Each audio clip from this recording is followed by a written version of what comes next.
Bueno, y seguimos aquí con mucha más información, mucha más teoría, mucha más práctica de este tema de ingeniería estructural en el día de hoy, de edificaciones. Y ahorita mismo estamos aquí presentes con el ingeniero Edison Guanches. Ingeniero, bienvenido. Gracias, muchas gracias. El ingeniero Edison Guanches es especialista de la Universidad de Carabobo, tiene una maestría en gerencia de la construcción.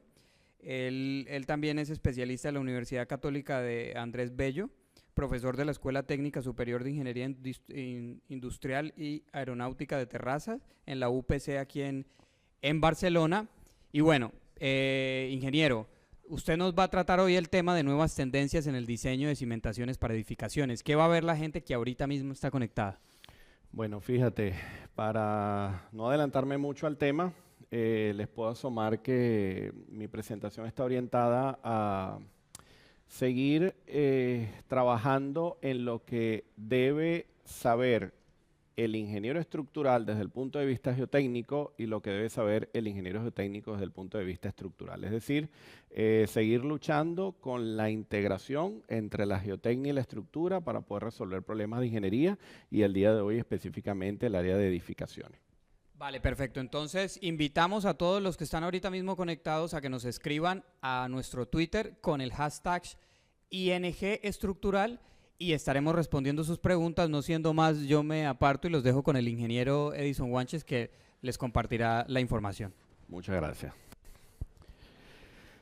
Bueno, estamos ya, ¿sí? ¿Tenemos presentación a la vista? Bien, perfecto.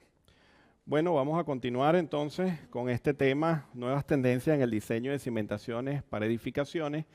El nombre Nueva Tendencia, algunas personas pudiera chocarles un poco porque muchas de las cosas que voy a mencionar no son nuevas tendencias, son cosas que ya se entienden desde los años 70, 80, etcétera, pero definitivamente se han venido integrando con nueva data, nueva investigación y la idea es que entonces podamos ver la ingeniería de proyectos de cimentaciones de verdad integrando la geotecnia y la estructura y ver que esa sería la nueva tendencia. Es decir, tenemos que dejar ese divorcio entre lo que es el ingeniero geotécnico y el ingeniero estructural y verlo como un todo. ¿Okay?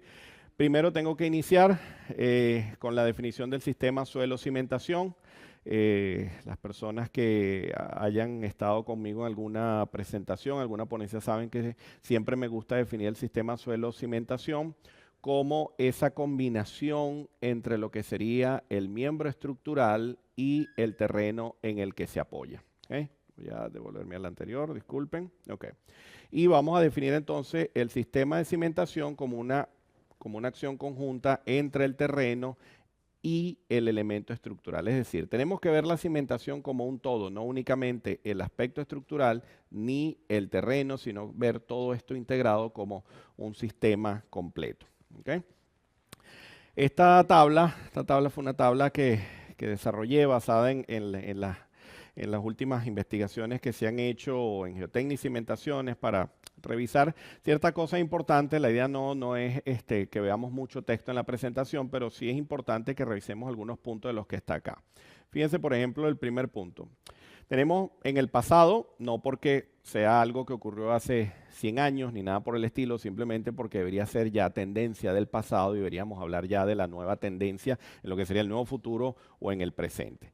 Cuando hablamos del pasado, entonces vemos que el ingeniero de suelos propone soluciones que son adoptadas por el ingeniero estructural. Punto. El ingeniero técnico propuso una solución y el ingeniero estructural la ejecuta. En el presente o en el nuevo futuro deberíamos ver que el ingeniero geotécnico conjuntamente con el estructural proponen alternativas de solución para el sistema suelo-cimentación, ¿okay? Combinando el aspecto geotécnico y el estructural. Se dan dimensiones y profundidades que están en función de la condición del terreno. Eso quedó en el pasado. Ahora las dimensiones de la cimentación estarán en función del terreno, cargas actuantes, comportamiento global de la edificación, factores de riesgo, respuesta sísmica, etc. En el pasado se disponía de poca data relacionada con fenómenos de amenaza sismogeotécnica, tales como licuación, sensibilidad de suelos colapsables y otros. Ya actualmente tenemos clara evidencia de sismos pasados que nos han dado mucha información, entre los que destacan Northridge, Kobe, México, Niigata, Christchurch, etcétera, por simplemente mencionar algunos. En el pasado se aplican grandes factores de seguridad para garantizar de forma conservadora el diseño por resistencia. Ya actualmente la deformación asociada a diseños por resistencia se consideran realmente muy conservadores y esto se traduce en la mayoría de los casos en grandes deformaciones que no pueden ser soportadas por la edificación mucho antes de alcanzar los elevados factores de seguridad utilizados. Es decir, la deformación que tiene asociada un factor de seguridad de 3 es altísima. Quiere decir que si diseñamos desde el punto de vista de resistencia y no tomamos en cuenta la rigidez o la deformación, probablemente estamos diseñando en condición de falla, aún diciendo que estamos cumpliendo con un requisito de resistencia. La verificación de asentamiento, estamos hablando de rigidez, es una consideración secundaria. Eso quedó en el pasado.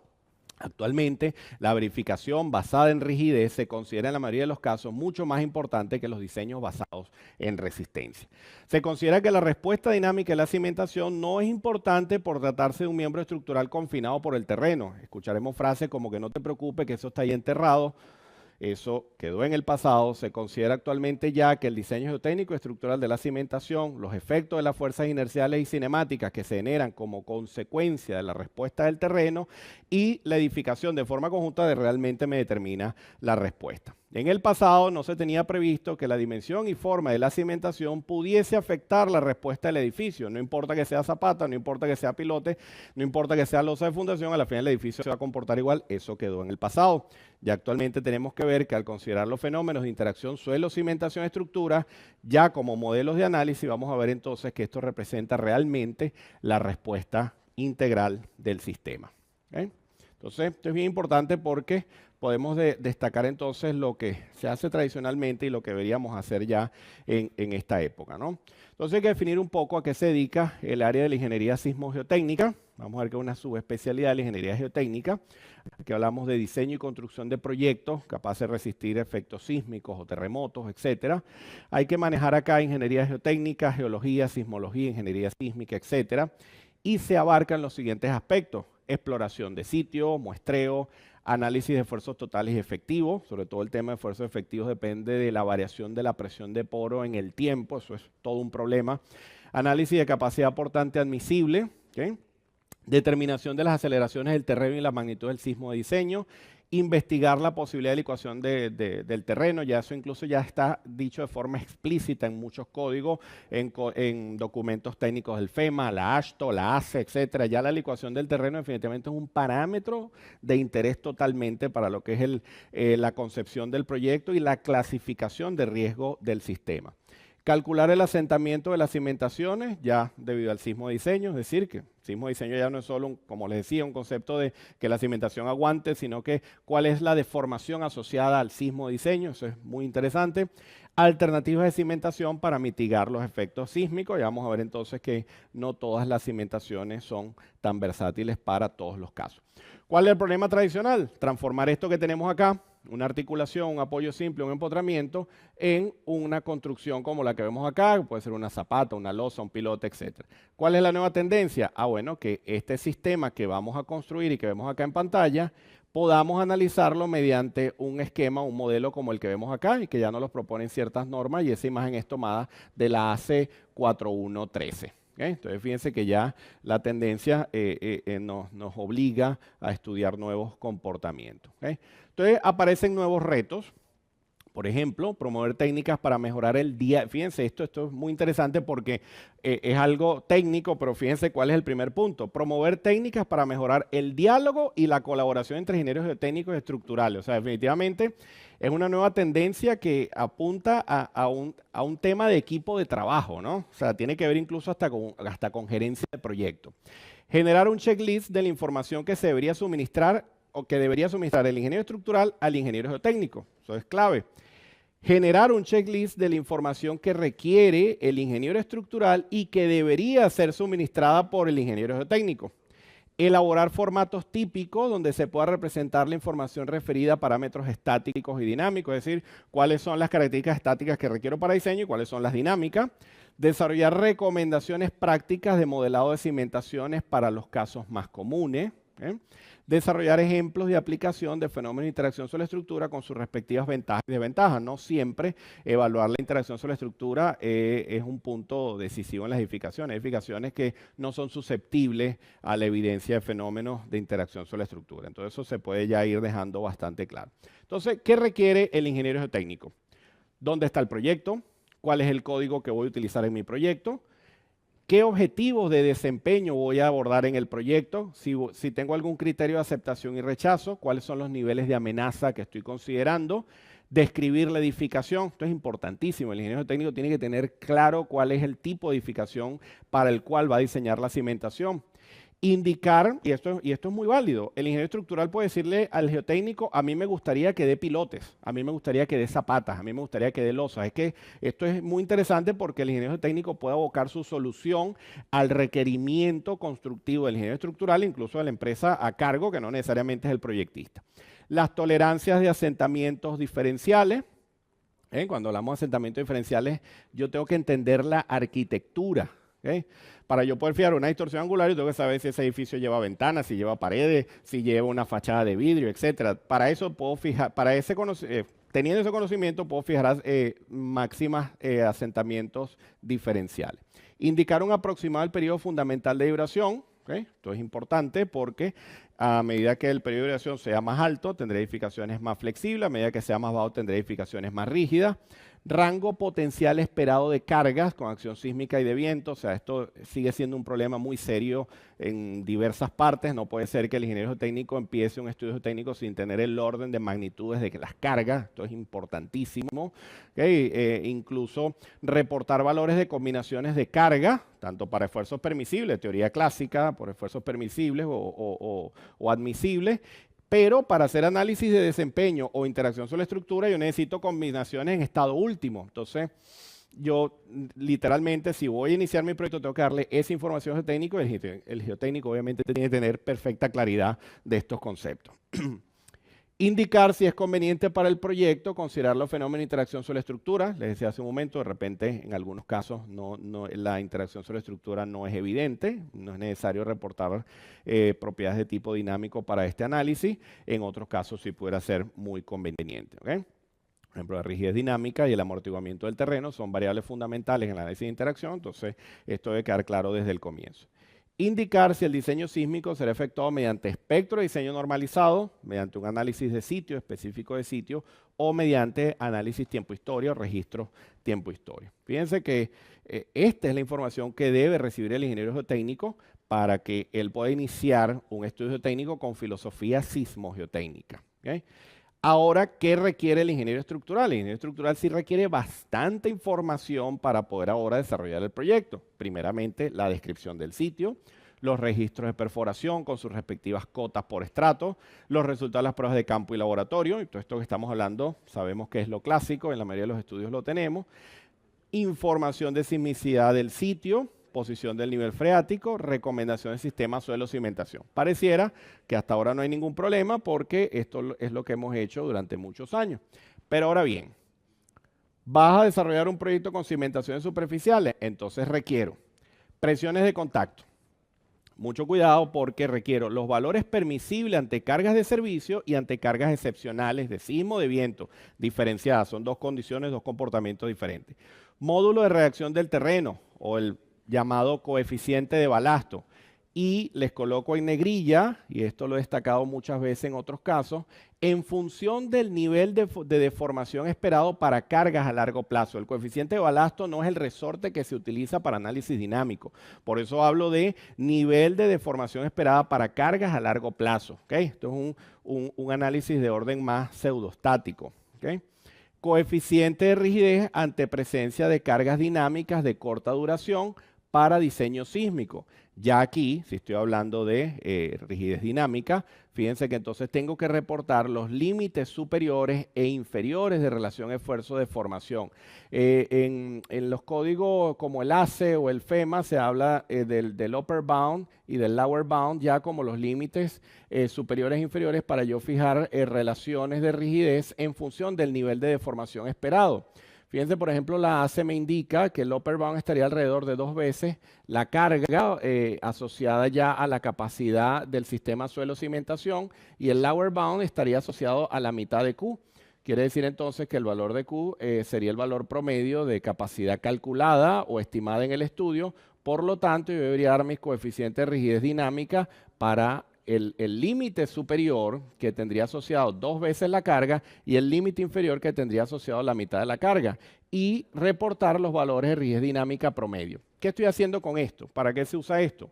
Para yo poder hacer el análisis dinámico considerando diferentes niveles de deformación del terreno y te puedo tener ahora sí todo el espectro de respuesta de la edificación. El coeficiente de fricción suelo-losa es muy importante y está basado en la física clásica. Simplemente la fuerza de rozamiento es proporcional a la masa que se apoya y el coeficiente de fricción es cimentación terreno. Y con eso nosotros podemos calibrar si yo espero que la losa se desplace o no.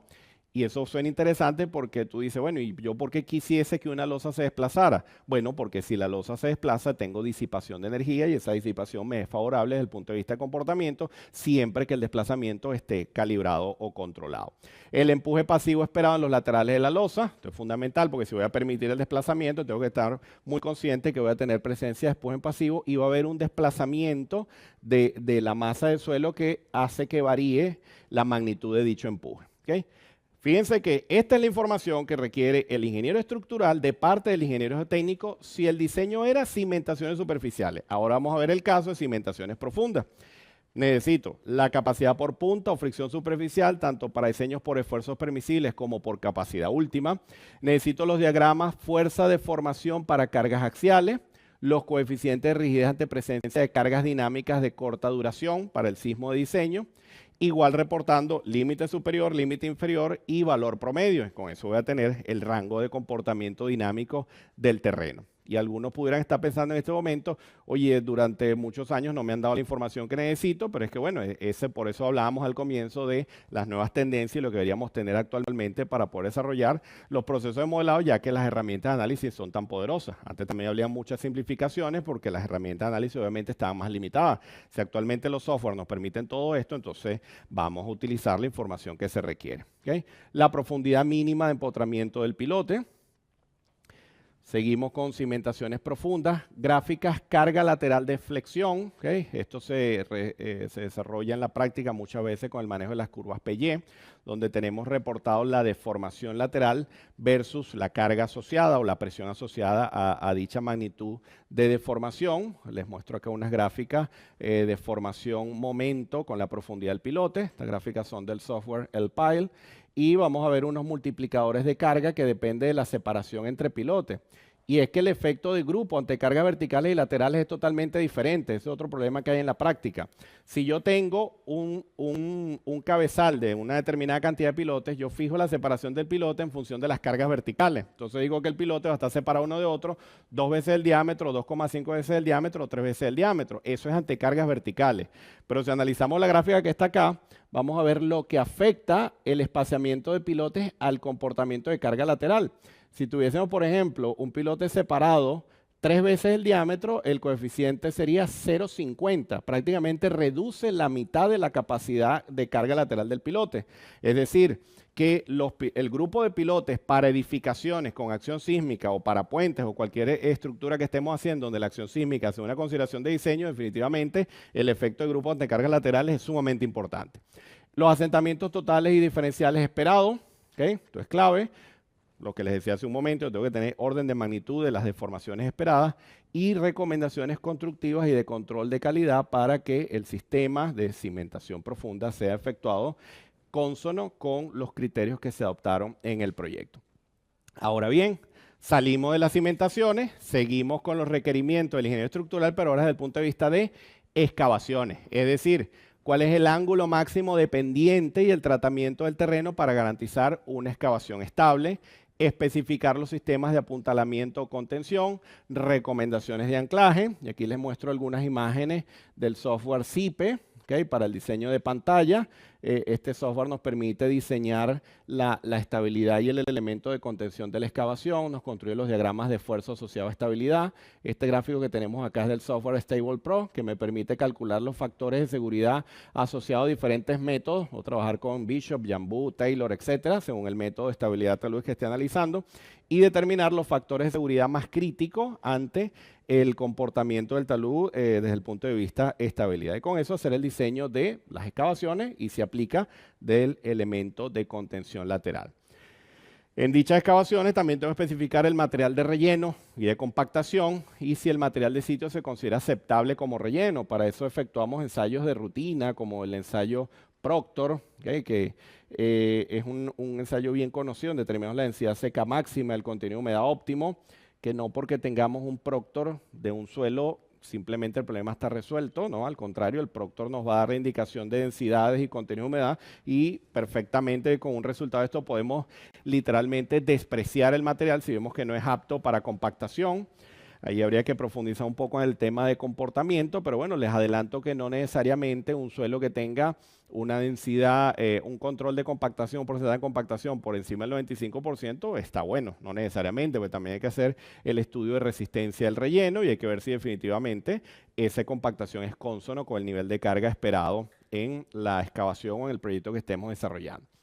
Las recomendaciones de elementos de contención lateral, consideraciones de estructuras existentes, recomendaciones del fondo de la excavación. Acá les dejo una imagen de un estudio del profesor Vicente Heredia, donde él presenta acá, por ejemplo, la protección de una excavación desde el punto de vista de sifonamiento. No se trata de recomendar únicamente desde el punto de vista de cargas laterales, sino que tengo que ver qué ocurre abajo cuando descompenso el terreno por la extracción del terreno y ver entonces que si tengo agua allá abajo voy a tener un problema de ebullición o sifonamiento y es muy sencillo calcular la estabilidad, pues lo que tengo que ver es la porción del terreno que estoy obteniendo y la presión que ejerce el agua y ver la diferencia entre uno y el otro y ver si definitivamente mi excavación es estable. ¿Okay? Hay software que nos ayudan mucho también con este tipo de cosas, sobre todo diseñar las excavaciones, como el CIPE, donde fíjense que tiene un módulo ya resuelto para el diseño de pantallas y elementos de contención para sótanos de edificaciones. ¿Okay? Entonces fíjense que con esta información es que ahora sí puede trabajar el ingeniero estructural para hacer ya su diseño. Cuando hablamos ya del diseño de la cimentación superficial, entonces revisamos lo que es estabilidad global, capacidad portante de asentamiento, deslizamiento, volcamiento, levantamiento, etc. El proceso de diseño abarca entonces revisar el estado límite de servicio, asentamientos, deformaciones, etcétera, y el estado límite de resistencia, bueno, evaluar mis esfuerzos actuantes contra capacidad portante. Y fíjense que les indico primero el estado límite de servicio porque considero que actualmente ya estamos muy claros que es la condición más importante incluso sobre la resistencia en la mayoría de los casos. De todas formas, para revisar algunos tópicos de comportamiento y que quede claro la idea, fíjense. Cuando hablamos de los estados límites, lo que ocurre con los estados límites de deformación, el edificio está en pie, pero son deformaciones que de repente no son manejables para una edificación. Fíjense acá el estado límite de agotamiento resistente, ya estamos hablando ya de mecanismos de fractura, falla general, etcétera, y el estado límite de estabilidad general que ya puede implicar la estabilidad global de la edificación. ¿Okay? Cuando hablamos, por ejemplo, de asentamiento, que lo mencionamos hace un rato, muchas veces nos surge la duda, bueno, pero ¿y cuál es el asentamiento? Bueno, para ello tenemos que pensar más que en asentamiento, en distorsión angular. Si yo tengo un asentamiento homogéneo de toda la edificación, como el que vemos acá, bueno, de repente no hay mayor inconveniente. Si el edificio bajó medio metro, como le digo yo a mis estudiantes, hacemos una escalera de medio metro y entramos por abajo y ahora resolvemos un problema de drenaje y ya. No ha pasado nada, ¿okay? Porque desde el punto de vista de comportamiento estructural, en realidad no hay mayores consecuencias. Pero cuando hablamos de asentamientos no homogéneos, como el que vemos acá, asentamientos diferenciales como esto, aquí entonces tengo que ver la separación entre apoyos y ahí ya entro con la definición de la distorsión angular. Códigos como el CTE de cimientos de España nos dan unas recomendaciones de valores límite de distorsión en función del tipo de la edificación. Observen aquí ahora la importancia de haber definido el tipo de estructura al geotécnico.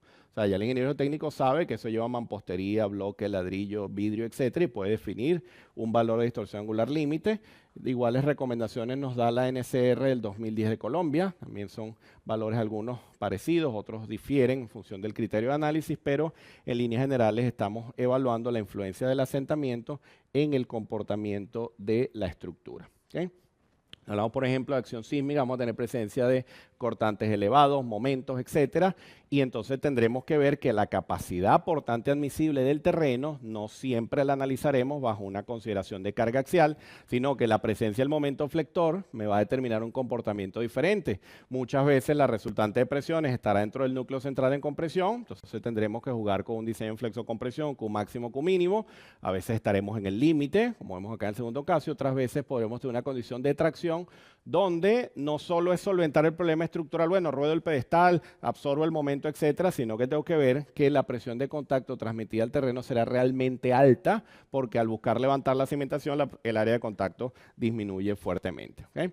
Y ya códigos como el ACE y el FEMA 450 y el 750, nos dan ya recomendaciones para calcular las presiones de contacto, fíjense, incursionando ya rango plástico. Fíjense que incluso podemos hablar de cierta plastificación o transición entre el estado elástico ya hasta el límite plástico, ¿no?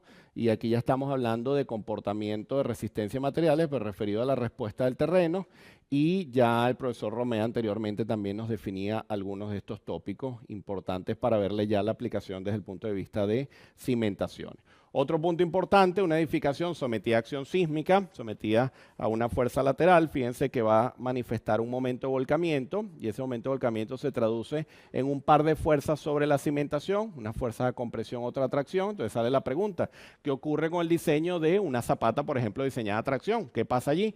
Bueno, que ya incluso no solo se modifica el comportamiento de la cimentación, aquí les doy un diagrama basado en el proceso de cálculo de zapatas a tracción, donde yo debo calcular un factor de desconexión del cimiento respecto al terreno y ver entonces que el comportamiento estructural se va a ver fuertemente modificado, porque ya esta cimentación no va a requerir únicamente acero en la parte inferior para absorber la presión de contacto del terreno, sino que requiero acero arriba para poder absorber las fuerzas de tracción, y por eso les doy este diagrama de armado que tienen acá. ¿Okay? Entonces, fíjense que esto es bien importante, esto es una consecuencia del diagrama de corte típico que obtenemos en diseño sísmico. Entonces, claro, estas consideraciones, si ya las tiene presente el geotecnista, definitivamente estos cálculos ya quedan resueltos desde el comienzo. Interesante porque puedes fijar la profundidad de empotramiento el DF, la profundidad de desplante, corrijo, no solo en función del cálculo de capacidad portante, sino además de la capacidad de tracción de la cimentación. Esto es muy, muy interesante. ¿Okay? Y el deslizamiento, que muchas veces se nos olvida en los proyectos, es tan sencillo como resolver un ejercicio de física. Tengo la carga axial que baja sobre el cimiento, tengo una fuerza de fricción entre el cimiento y el terreno y tengo un empuje pasivo lateral. Ahora bien, si tengo un orden de magnitudes de cargas desde un valor mínimo hasta un máximo, me interesará chequear el deslizamiento para la condición de máxima carga horizontal con carga axial mínima, compararlo con la fuerza resistente a fricción suelo-cimiento y con el empuje pasivo. Y el error que cometimos durante muchos años fue pensar que el cálculo de la fuerza pasiva completa, como lo aprendimos en mecánica de suelo, lo podíamos utilizar directamente en todos estos análisis. Ya últimamente las últimas investigaciones nos hablan de, obviamente, una masa de suelo desplazada para desarrollar un empuje pasivo. O sea, que el empuje pasivo no siempre será el 100% del cálculo numérico que efectuamos, sino que se comporta como esta gráfica que les indico acá. Fíjense que aquí tengo asociada una deformación unitaria, ¿okay? Y esta deformación unitaria va variando según la proporción de empuje pasivo que tenga acá. Interesante ver por lo menos un dato límite de referencia que para una deformación unitaria de 0,05 es que se desarrolla el 100% del empuje pasivo. ¿Okay? Quiere decir entonces que si yo garantizo esta deformación unitaria es que puedo desarrollar el total de la fuerza pasiva para incluirlo en mi cálculo.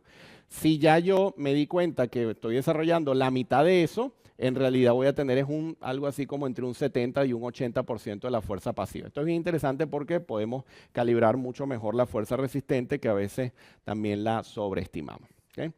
Cuando analizamos estas cimentaciones ya desde el punto de vista sísmico, ya aparecen limitaciones importantes que tienen que ver con la respuesta del terreno. Por ejemplo, esta nota tomada de la norma Covenin 1756, muchos códigos la contemplan de forma equivalente, nos dicen ya que los suelos cohesivos cuya resistencia se degrade por la acción sísmica, hablamos en este caso específico de arcilla sensible o presencia de suelos licuables, yo debo determinar la resistencia degradada por el efecto de la carga cíclica y aplicar estas propiedades para la evaluación de estabilidad estática y dinámica, pero, mucho cuidado, inmediatamente después de la acción sísmica. Es decir, voy a efectuar un análisis posísmico. Tengo que garantizar la estabilidad de la edificación ante cargas gravitacionales después de la acción sísmica, porque va a haber un proceso de degradación, va a tumbar la resistencia del terreno y el edificio que esté encima simplemente va a tener asentamientos muy severos, puede comprometer la estabilidad global de la edificación. Solo se permitirá el uso de edificaciones superficiales en terrenos potencialmente licuables cuando estos hayan sido debidamente tratados y se compruebe que los asentamientos totales diferenciales u otros efectos como empujes laterales no comprometan el desempeño de la estructura. Es decir que si aplico un proceso de mejoramiento, puedo utilizar cimentación superficial, no solo es aplicarlo y verificar que funcionó.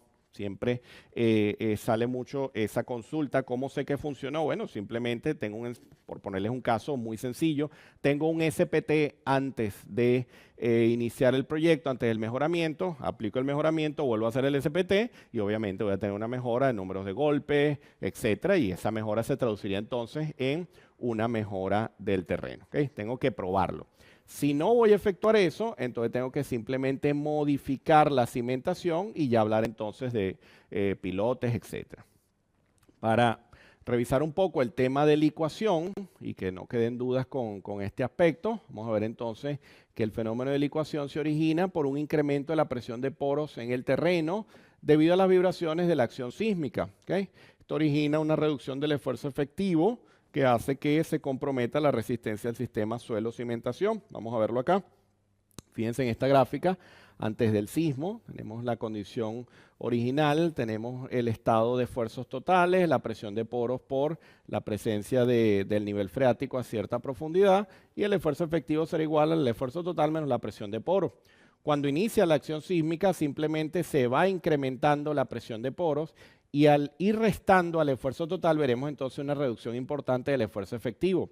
Si esto sigue ocurriendo, vamos a ver entonces que el esfuerzo efectivo puede bajar a valores prácticamente nulos o muy pequeños, de forma tal que al llevarlo a la ecuación de resistencia al cortante, el modelo de Mohr-Coulomb, vamos a ver entonces que este esfuerzo efectivo, al ser prácticamente nulo, el esfuerzo cortante pudiera anularse y el esfuerzo cortante es el responsable de la capacidad portante suelo-cimentación. Entonces, el efecto de licuación, palabras más, palabras menos, funciona de esta forma y nosotros entonces tenemos que diseñar la cimentación para esto, pero lo interesante es que ahora el código de diseño me indica diferentes procedimientos de análisis del edificio en función de cómo se manifiesta la licuación.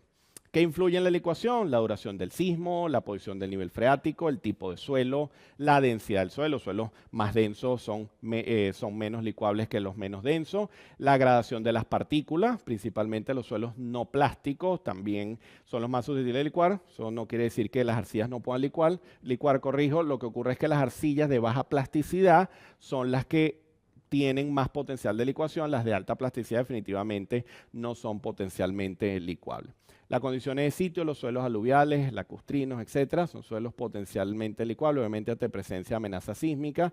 Si tenemos problemas de drenaje, esos terrenos donde, por ejemplo, tenemos arena con lentes de arcilla, grava, material muy diverso, etcétera, son suelos que tienden a manifestar mayor potencial de licuación porque hay problemas de drenaje ahí. A mayor presión de confinamiento hay menos potencial de licuación que a menor presión de confinamiento, y la forma de la partícula, definitivamente una partícula redondeada es más potencialmente licuable que una partícula de forma angular, que es el caso típico de las arcillas. ¿Okay? Hay métodos como el criterio chino y el criterio del US Army que nos permiten estimar rápidamente lo que sería el potencial de licuación. Simplemente con una granulometría, índice de consistencia, índice de liquidez, podemos rápidamente estimar si un suelo es potencialmente licuable, y prácticamente los códigos hablan un poco de esto para hacerlo como una investigación preliminar. Pero ya si quiero conocer cómo se manifiesta, el potencial de licuación, cómo pudiera manifestarse en los terrenos, ya existen métodos desde los años 70, que son los métodos que han permitido ya estimar el factor de seguridad asociado a la licuación. Ahí vemos, por ejemplo, como predilecto el método determinístico del profesor Sid y el profesor Idris, que permiten estimar un factor de seguridad para el inicio de la licuación, como les muestro acá. El factor de seguridad de la licuación será el esfuerzo cortante cíclico asociado al fenómeno de licuación entre el esfuerzo cortante cíclico que ocurre en el terreno. ¿Okay? Este método, obviamente, está basado en data experimental, experiencia de sismos pasados, comportamiento de terrenos ante acción sísmica. Se han venido construyendo gráficas durante ya más de 30 años. Estas gráficas han permitido correlacionar los valores, asociarlos a diferentes magnitudes sísmicas, desde 6 hasta 7,5 en la escala magnitud de momento, y con esto hemos podido calibrar en función también de la porción de fino. Tenemos un límite muy usual en este caso, que es el 15% de porcentaje fino, cuando es más de 15, cuando es menos de 15, que ocurre con el potencial de licuación. Cuando hay mucho material fino, disminuye el potencial de licuación, y existen unas gráficas que nos describen muy bien este comportamiento. Vemos entonces que un factor de seguridad con valores menores a 1 será un material que tiene riesgo de licuación. Cuando manifiesta factor de seguridad mayor a 1, entonces el material se considera que no es potencialmente licuable. ¿Okay? Cuando aparece este tipo de comportamiento, vamos a tener técnicas de mejoramiento como son el reemplazo de material, material potencialmente licuable, la presencia de columnas de grava, compactación dinámica, vibroflotación. Obviamente, por consideraciones de tiempo no puedo abordar estos métodos, pero son métodos que buscan fuertemente reducir el potencial de licuación. Y uno que se utiliza mucho en la práctica definitivamente es el uso de cimentaciones profundas, donde la cimentación debe atravesar el estrato potencialmente licuable y tomar en cuenta que en la extensión de dicho estrato se desprecien los efectos de fricción o adherencia a lo largo del fuste. Es decir, en esa porción del suelo potencialmente licuable que determinamos con un método como el de Sid y Idris, vemos si definitivamente ese material no nos da soporte lateral al pilote. Ya actualmente hay técnicas muy novedosas como los métodos de Boulanger, que son derivados de Sid y Idris, los métodos del profesor Kubrinowski en Nueva Zelanda, etcétera, que nos permiten hacer análisis de licuación y estudio de comportamiento de cimentación en suelo potencialmente licuable, muchísimos más completos que los que se desarrollaron hace ya varios años. La sensibilidad en arcilla, para que tampoco quede duda en relación a este fenómeno de amenaza sismogeotécnica, consiste en estudiar cuánto vale esta distancia que les muestro acá con el cursor. Tengo una curva esfuerzo de formación donde el punto máximo me habla de la capacidad última de una muestra inalterada, y tengo acá el punto máximo en la misma curva esfuerzo de formación para la misma arcilla pero en condición remoldeada. Si yo saco esta distancia, como que se aplicase esta ecuación, el C sub U, o cohesión no drenada de la arcilla de la muestra inalterada versus el C sub de la muestra remoldeada. Esto será la sensibilidad. Y veremos que cuando este valor ya comienza a exceder valores de 4, ya entonces hablamos de un material muy sensible, y eso significa que es un material que tiende a experimentar degradaciones de resistencia muy fuertes ante presencia de acción sísmica. ¿Qué voy a tomar en cuenta en mi diseño de cimentaciones aisladas? Si ya tengo los cálculos de sensibilidad que veíamos ahora, veremos entonces que mi misión será garantizar que la presión de contacto sea menor a 0,6 capacidad portante entre la sensibilidad. Y este 0,6 es equivalente a un factor de seguridad que utilizamos, el método de esfuerzos permisibles. Lo que pasa es que es mucho más bajo porque ya estamos considerando el fenómeno excepcional que es la acción sísmica, y lo estamos considerando mediante el cálculo de sensibilidad. Fíjense que es un proceso dimensionado muy seguro porque ya consideramos el fenómeno de degradación del terreno, es decir, estamos enseñando en condición posísmica, después de que el sismo ocurrió. ¿Qué voy a hacer cuando ahora me voy a las fundaciones profundas, a las cimentaciones ya de tipo pilotes? Que voy a diseñar con mi cimentación apoyada en roca. Como vemos acá en el primer diagrama, voy a diseñar con la cimentación empotrada en un suelo duro, o puedo diseñar un pilote como el que vemos acá en suelo débil, que trabaja únicamente por fricción-adherencia. Serán los llamados pilotes de fricción o como los llaman algunos también pilotes flotantes. Mucho cuidado no confundir el término flotante porque simplemente referido a que no tengo un punto de apoyo. Eso no quiere decir que el pilote flote, mucho cuidado. Y bajo ese comportamiento, entonces yo voy a tener un efecto sísmico sobre la edificación que lo va a transferir al pilote. Consecuencias, bueno, aquí vemos algunos. El momento de volcamiento me determina algunos pilotes en compresión, otros en tracción. Fíjense que, como lo vemos en el diagrama, fíjense la acción de fuerzas laterales que me determina entonces el diseño de la viga de riostra o la viga de cimentación. Y esto es bien importante porque ya entonces esta viga de cimentación que antes suponíamos que estaba enterrada, no tenía por qué tener mayores consideraciones de diseño desde el punto de vista sísmico. Eso ya también cambió. Ya sí vemos que la viga de riostra o de cimentación o viga de fundación está conectando los cabezales, encepados, etcétera. Ella tiene la responsabilidad de absorber todas las resultantes solicitaciones en la base del edificio. Es decir, sobre ella aplican los mismos criterios de diseño sismo resistente que establece el código ACI 318 y afortunadamente el código del 2014 ya lo dejó bastante claro. Es decir, que ya allí no tenemos ninguna duda. Ante presencia de empujes laterales, tendremos entonces reacciones laterales del terreno, tanto sobre la cimentación como los sótanos. Una de las soluciones que se adoptaba ante este efecto era la utilización de pilotes inclinados en los laterales. El problema de estos pilotes es que es muy particular porque lamentablemente se probó en experiencia de sismos pasados, es que ellos tienden a absorber toda la acción sísmica y comienzan a tener procesos de fallas por pandeo, fallas por compresión excesiva o procesos de formación de rótula entre el pilote y el cabezal. Entonces su uso actualmente está limitado a ciertos tipos de edificaciones. ¿Okay? Lo que definitivamente se adopta como comportamiento de sistema suelo cimentación en pilotes y como comportamiento ya predilecto para análisis es el cálculo de pilotes sometidos a cargas laterales, que les mencionaba al comienzo. Fíjense que ante presencia de empujes laterales o de cargas laterales sísmicas, el diagrama de comportamiento es como el que vemos acá. Ante la acción de solicitaciones, entonces se manifestarán presiones laterales sobre el pilote, como vemos acá en este esquema. Y ante este comportamiento, entonces se han venido desarrollando algunas teorías.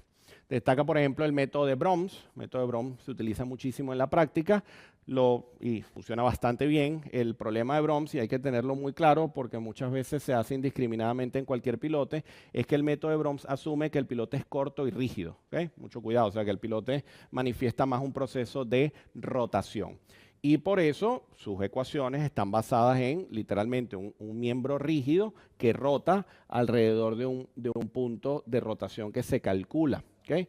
Como vemos acá, Brooms desarrolló el método para pilotes rígidos de cabeza libre. Aquí están las expresiones y las ecuaciones que se utilizan. Este material lo van a tener ustedes disponible después del simposio. Y vamos a tener entonces el método de cálculo de capacidad última ya con pilotes rígidos de cabeza empotrada, que fíjense que los diagramas son diferentes al caso anterior y de igual forma calculo la fuerza asociada. El otro problema de Brooms es que es un método de fuerza. ¿Okay?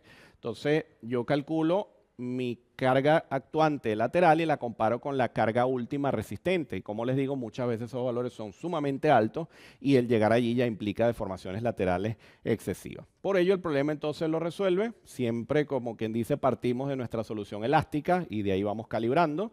Y el modelo de Winkler, definitivamente el de la viga sobre fundación elástica, ahora lo analizamos de forma vertical y vamos a ver entonces un diagrama presión-deformación que puedo resolver mediante una ecuación diferencial como la que vemos acá.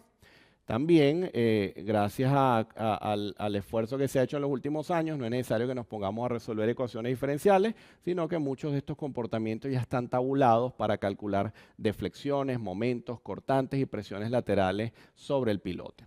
En este método, de igual forma, se valida que la presión lateral sea menor a la presión lateral permisible. Está bien, eso es una consideración de diseño clave en cualquier evaluación suelo-cimentación, pero lo más importante es que yo controlo el desplazamiento lateral o de la deflexión del pilote y veo si ese valor es cónsono con el nivel de deformación esperado, si tengo que hacer ajuste. ¿Okay? Voy a tener comportamientos diferentes en función de la restricción del pilote, sea de cabeza libre como el que tenemos acá o de cabeza empotrada. Y aquí cabría la pregunta que es, ¿cuándo sé que es cabeza libre o empotrada? Porque muchas veces pensamos en que el pilote está siempre empotrado al cabezal o al encepado, entonces pareciese que siempre es empotrado, pero muchas veces ese pilote forma parte de un cabezal de un puente y ahí se va a mover el sistema completo pilote-cabezal y podemos pensar perfectamente que ese caso es más bien de cabeza libre y no empotrada, ¿okay? Porque el sistema completo manifiesta un desplazamiento total allí lateral, ¿okay? Vamos a ver el comportamiento típico de pilotes cortos o rígidos. Se parece más a lo que planteaba el método de Brooms. Y fíjense el comportamiento de los pilotes largos elásticos. Fíjense que hay una diferencia importante en ambos comportamientos, ¿okay? Vamos a ver entonces que cuando el pilote se calcula ante cargas laterales, voy a tener un problema muy serio que es fijar el valor de módulo de elasticidad. Esto es un problema. Esto es un problema porque el valor de módulo de elasticidad no es constante con la profundidad ni con el nivel de carga que actúa sobre el suelo.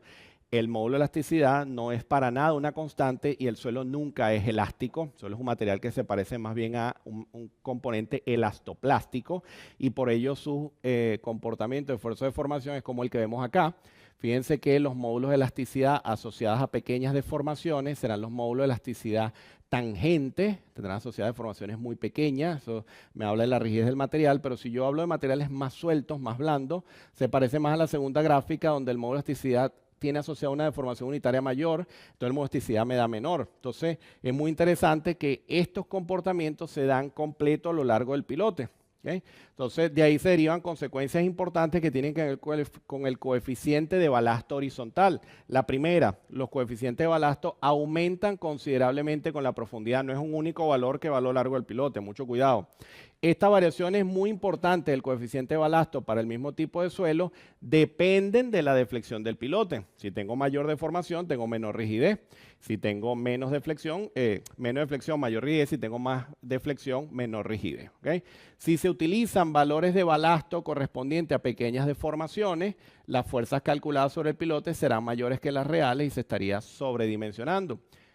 Por el contrario, si diseño con balastos correspondientes a niveles de flexión muy elevados, las fuerzas sobre el pilote estarían subestimadas para deflexiones pequeñas. Entonces, yo tengo que tener claro cuál es el nivel de deformación esperado del sistema suelo-cimentación. Aquí las curvas Pellet nos ayudan muchísimo a calibrar esta respuesta. Y muy importante y que quede como conclusión, recuerde que el balasto no es un parámetro intrínseco del suelo, sino que depende de varias condiciones geométricas externas asociadas con las soluciones para capacidad portante de la cimentación. O sea que es un valor que se modifica por el sistema suelo-cimentación, por la deformación esperada, por el tipo de terreno y por el empotramiento del pilote. O sea que esto no sale nunca de una tabla. Mucho cuidado, ¿okay? Vamos a tener acá unos diagramas de comportamiento típico de deflexión, ¿okay? Primero, momento flector, vamos a tener unos diagramas de corte, diagramas de respuesta del terreno. Fíjense que a veces la respuesta puede ser muy errática, ¿okay? Estos diagramas igual son obtenidos del software del Pile y simplemente podemos programar los métodos que les he mencionado para obtener este tipo de gráficas de forma muy cómoda. ¿Qué ocurre con estos pilotes en suelos licuables? Ya hemos visto en evidencias pasadas, San Francisco, Alaska, Loma Prieta, Kobe, etcétera. Definitivamente, el desplazamiento lateral excesivo del pilote se traduce en problemas de estabilidad global de la edificación que pueden ser muy serios. Puedo manifestar fallas por flexión y cortante, deformaciones excesivas, fíjense, problemas de cizallamiento entre el pilote y el cabezal, problemas de pandeo, problemas de cortante lateral sobre el pilote a cualquier profundidad, etcétera. Por eso se han desarrollado métodos, fíjense la fecha de estos métodos, son métodos muy nuevos. El método de Poulos, basado en la teoría de Nicolau del 2001, fíjense el método de Poulos del 2013, el método de Balsami's del 2012, son métodos que me permiten estimar la respuesta lateral del pilote cuando tengo un estrato potencialmente licuable y ya esto yo lo debo considerar en mis diseños. ¿Por qué? Porque de eso va a depender el diseño estructural del pilote. Voy a tener entonces que si la distribución de solicitaciones se da como está acá, fíjense, yo tengo una fuerza horizontal, tengo un momento flector, tengo una fuerza pasiva que ya sabemos que varía según el nivel de deformación lateral esperado. Voy a tener entonces sobre los pilotes fuerzas cortantes, momentos flectores y cargas axiales que pueden estar en compresión o tracción, que ya hemos visto cómo solucionarlo. Y en función de esta distribución de solicitaciones es que yo desarrollaría un diseño estructural del pilote. ¿Okay? Y en edificaciones sismo resistentes como las que les muestro acá en pantalla, fíjense que todo el perímetro de la edificación posee una cimentación mucho más robusta que la que está en el centro. Contrariamente a lo que ocurría en épocas pasadas, que pensábamos que las cimentaciones más robustas eran las del centro de la edificación. En este proyecto, debido a la esbeltez del edificio y a la acción de los momentos volcantes, definitivamente las cimentaciones de la periferia dieron mucho más robusto que las cimentaciones centrales. ¿Okay? ¿Cuáles son entonces esas nuevas tendencias en comportamiento de edificaciones en función de la cimentación? Que debo considerar los desplazamientos esperados en las cimentaciones para poder desarrollar el análisis. Y allí, el comprender esto, estoy dando los primeros pasos para analizar los fenómenos de interacción sobre la estructura, que consisten entonces en considerar ya lo que sería la rigidez suelo-cimentación desde el punto de vista lateral, como vemos acá, vertical y rotacional, y ver entonces si esos fenómenos pueden ser de importancia ante las edificaciones. ¿Podrá ser importante? Bueno, aquí tenemos un modelo de base rígida, donde podemos calcular perfectamente la deriva del edificio, la del desplazamiento lateral en función del comportamiento que vemos acá. Podemos entonces ver que al yo evidenciar el fenómeno de interacción sobre la estructura, fíjense lo que ocurre, o sea que de repente voy a manifestar deformaciones laterales muy elevadas y puedo tener un problema de comportamiento global de la edificación, pero además, fíjense lo que ocurre con los desplazamientos en las cimentaciones, o sea que la interacción sobre la estructura interviene no solo en la respuesta global del edificio, sino en la respuesta global del sistema suelo-cimentación. ¿Qué ocurre para que podamos tener cierta claridad de este fenómeno? Porque ya también el día de mañana el profesor Miguel Fraino también nos va a dar unas nociones de interacción sobre la estructura importante al análisis de puente. Pero pensando un poco en el concepto general y conversando en relación a edificaciones, vamos a ver que se manifiesta en el terreno un desplazamiento en campo libre, que al estar ya llegando a la acción sísmica en la base de la edificación, podemos ver esto como un efecto en campo cercano, donde suman la aceleración del terreno más la aceleración del sistema suelo-cimentación que está a su vez conectada a la edificación. ¿Quién determina la respuesta? Obviamente la estructura, la cimentación y el terreno de soporte. Pues la mejor forma de entender la interacción sobre la estructura es ver que el edificio responde según cómo responde el terreno, pero a su vez la respuesta del edificio se devuelve al terreno. Entonces esa interacción está allí, como quien dice, manifestándose de forma conjunta. Voy a tener presencia de fuerzas inerciales, obviamente estarán en función de la masa de la edificación. Partimos de nuestra adorada ecuación fuerza igual a masa por aceleración, donde puedo entonces evidenciar desplazamientos relativos laterales entre lo que sería campo libre y la cimentación y lo que sería ya rotaciones relativas. Entonces integro el desplazamiento lateral con la rotación y puedo analizar la rigidez dinámica global del sistema suelo-cimentación. ¿Qué estamos haciendo? Estamos apoyando nuestra edificación sobre un terreno que en algún momento va a manifestar un comportamiento como el que vemos en pantalla. Aquí está el comportamiento típico de las ondas longitudinales P, el comportamiento típico de las ondas transversales S. ¿Okay?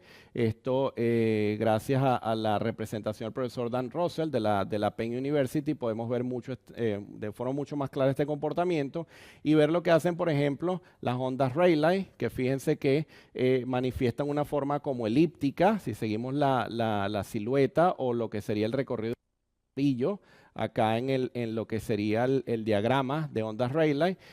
Obviamente nuestra edificación está apoyada de un terreno que ante presencia de ondas sísmicas superficiales, de forma exagerada obviamente, para que lo podamos entender mejor, va a manifestar un comportamiento como el que visualizamos acá. Es decir, nuestra cimentación va a estar sumergida en un terreno que se va a mover de esa manera. ¿Okay? Entonces, ¿qué puede ser importante al hacer el análisis de interacción sobre la estructura? Que la cimentación se transforma en una fuente de amortiguamiento para el sistema. Es decir, es un mecanismo de rigidez conjunta suelo-cimentación y es un mecanismo de disipación de energía del propio edificio. Es decir, que si diseñamos con interacción sobre la estructura de forma adecuada, es como que si estuviésemos haciendo el diseño de un disipador de energía en la base del edificio y ese disipador ya de por sí, él existe en nuestro proceso constructivo tradicional. ¿Ok? Por eso entonces, al analizar estas ondas que les mostraba hace un momento, voy a manifestar desplazamientos laterales o rotaciones, pero a la vez voy a tener un amortiguamiento del sistema suelo-cimentación. Aquí les doy una representación clásica de lo que sería el amortiguamiento histerético del terreno, que entonces en función de la capacidad de disipación que tenga el suelo, y eso intervienen factores como la plasticidad, el tipo de aplicación de carga, etcétera, voy a tener un proceso de disipación natural por el simple hecho de considerarlo en el diseño suelo-cimentación. ¿Okay? Y esto será ya entonces de suma importancia para analizar edificios con fenómeno de interacción suelo-estructura, para edificaciones, puentes, etcétera, pero entendiendo que hay un resorte para cargas estáticas a largo plazo, que es el coeficiente de balasto para hacer el diseño estructural de mi cimentación, pero voy a tener deformaciones mucho más pequeñas con valores de fuerza mucho más altos, que son ya coeficientes de rigidez dinámico, y voy a tener amortiguamiento de forma integrada. De por sí, como los dos comportamientos no se pueden acoplar, eso se resuelve mediante números complejos. Y ya allí la matemática un poquito más densa, pero ya afortunadamente también las tablas nos han venido y la tipificación y tabulación de estos resultados nos han venido solucionando el problema. Siempre me gusta cerrar con esta lámina. Yo creo que eso del sismo es algo como exagerado y le muestro algunas imágenes de sismos bien conocidos. Chile 2010, Japón 2011, Haití 2010, Christchurch, Nueva Zelanda 2011, y vemos entonces que esto no es juego de niños y que definitivamente tenemos que ponerle mucha seriedad a este asunto. Bueno, muchísimas gracias por su asistencia. Espero que la presentación haya sido de su provecho y bueno, vamos dispuestos entonces a atender todas sus consultas, comentarios, inquietudes, etcétera, en relación a estos temas y si de alguna forma está correlacionado con lo que hemos venido conversando en los últimos minutos. Muchísimas gracias. Bueno, ingeniero, muchas gracias. Gracias. Hombre, creo que Gracias. aquí el auditorio nos ha regalado un aplauso. Ingeniero, muchas gracias. Yo creo que esto es un speech de contenido que... Yo creo que la gente que estaba conectada, estábamos mirando nuestro Twitter y petó un momento el Twitter, un speech de ingeniería estructural que nos ha dado el ingeniero Edison Guanches. Y bueno, invitamos al ingeniero Eliud Hernández a que nos acompañe aquí para leer las preguntas y bueno, vamos a responder un poco las preguntas. Recuerden que a través de nuestro Twitter, ahorita mismo estamos conectados allí en Periscope, en la sesión de preguntas. Si se quieren conectar también y quieren enviar el enlace a la gente que no tiene acceso porque tal vez no ha diligenciado el pago, pero quiera estar con nosotros, entonces, ingeniero Eliud. Bueno, hay muchas preguntas. Yo tengo como 20, trataremos de responder lo que nos permita. Recordamos el tiempo, que esto no es un máster de seguridad, esto es un simposio, así que vamos cortos. Una pregunta. ¿Se puede reducir el momento que se genera en la base por efectos del sismo debido a la colaboración que hace la riestra? Esa pregunta está muy buena porque no solo considerando el efecto de rigidez de la riostra, sino que es que si entiendo el comportamiento rigidez suelo-cimentación, probablemente al evidenciar el desplazamiento esperado voy a tener una reducción de fuerza.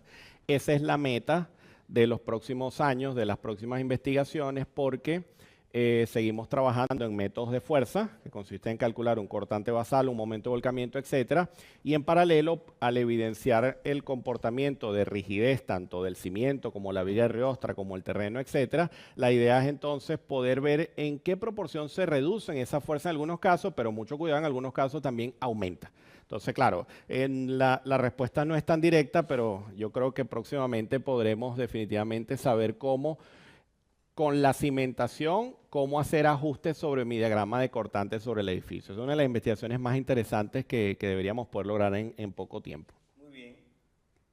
Si en un suelo potencialmente licuable se desea usar cimentación superficial, ¿qué tratamiento se considera más efectivo? Ahí voy a ser un poquito individualista y como quien dice, tengo mi preferido, ¿no? Si nos vamos a la bibliografía, vamos a conseguir compactación dinámica, vibroflotación, TerraProbe, etcétera. Hay muchos métodos que existen, pero realmente el método que yo considero más efectivo es el de favorecer el drenaje, y allí las columnas de grava hacen un trabajo excelente. Porque la columna de grava permite que el agua pase, es decir, anulas la presión de poro y por ende no afectas el esfuerzo efectivo, que es el que te tumba el esfuerzo cortante suelo-cimentación. Entonces, definitivamente la columna de grava es una solución espectacular para mitigar efectos de licuación, además muy sencilla, porque si tú aplicas el método determinístico y determinas que el suelo potencialmente licuable está entre 4 y 8 metros, metes tu columna de grava por encima de los 8 metros y resolviste un problema con drenaje de forma muy sencilla, porque además la construcción, cualquier empresa de pilotaje te lo desarrolla de forma muy rápida. Muy bien. Tenemos otra de Néstor Eduardo. Las preguntas que te había hecho, vamos a ver por acá, que quería comentar. Bueno, ahorita había comentado, era Pradore, esta pregunta de las vigas de las riostras. Ok.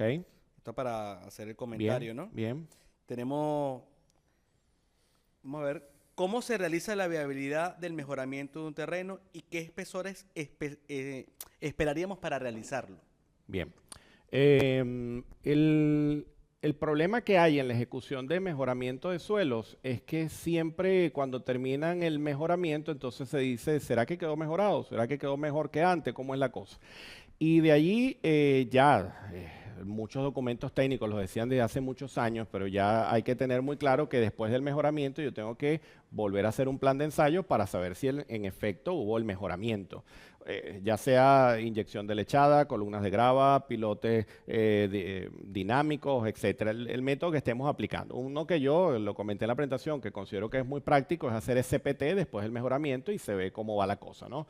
Si tenemos a la mano geofísica, bueno, que sé que es muy difícil tenerla, podemos hacer cross-hole, down-hole o refracción sísmica y ver si mejoró la velocidad de onda de corte. Oye, ya eso está mejorado. Ese es desde el punto de vista de viabilidad o de eficacia del método. Profundidades, no podemos dar un valor absoluto, pero sí podemos decir que los suelos potencialmente licuables por lo general se consiguen hasta profundidades no mayores a entre 15 y 20 metros. Eso no quiere decir que sea absoluto, porque conozco un proyecto en particular donde se determinó que el suelo era potencialmente licuable como a los 24 metros. Entonces, en ese caso, definitivamente era complicado porque tienes que hacer columnas de gravas por más de 20 metros, eso es muy fregado. Entonces, de repente combinas compactación dinámica con columnas de grava y puede ser muy efectivo para profundidades más grandes. Bueno, hay muchas preguntas. Voy a hacerte quizás una más por razones de tiempo, Bien. ¿no? Pero después te invitamos a que por Twitter Sí, las vayas excelente, respondiendo, ¿no? excelente. En Colombia, dice Oscar Moreno, saludos, lo conozco también. En Colombia es común construir las vigas de cimentación a una altura diferente a la de las zapatas. ¿Qué implicaciones hay?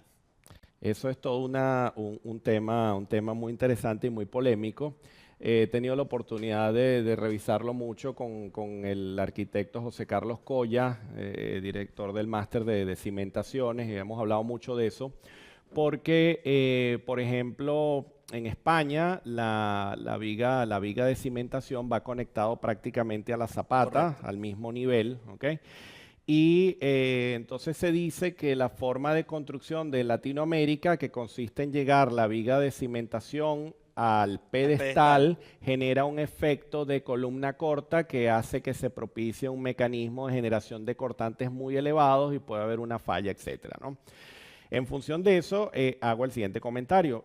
Si la viga de cimentación va conectada a la zapata y hacemos el diseño de la viga de cimentación o de riostra aplicando los criterios del código A6318, nos va a quedar una super viga de riostra con una capacidad por momento probable de resistencia altísima, que cuando la conectemos a la zapata y venga la acción sísmica vamos a destruir la zapata, porque claro, hay un cambio de rigidez tan alto que entonces lo que debería ocurrir es que la zapata tenga la capacidad de que pueda recibir a un miembro con tal nivel de rigidez y resistencia, ¿no? Porque ahí se intervienen las dos.